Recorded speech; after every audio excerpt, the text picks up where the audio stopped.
a minus one by A equal to 2 হলে a to the power 4 plus 1 divided by a to the power 4 সমান কত? তাহলে প্রথমে আমাদের করতে হবে, যেখানে 2 আছে এই 2 কে স্কয়ার, এখানে মাইনাস আছে তাহলে দেব প্লাস 2 সেকেন্ড ব্র্যাকেট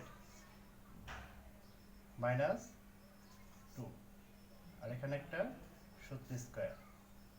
তাহলে আমাদের এখানে সবসময় মনে রাখতে হবে যে -2 সবসময় ফিক্সড থাকবে, সবসময় -2 হবে।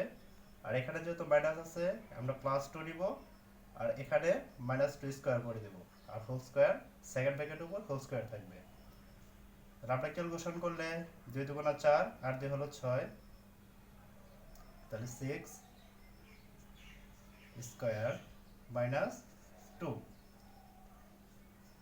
তাহলে 6 স্কয়ার করলে হবে 36 মাইনাস 2 সমান সমান 34। অ্যান্সার খুব সহজে হয়ে গেল। আমাদের a to the power 4 plus 1 divide by a to the power 4 equal to 34।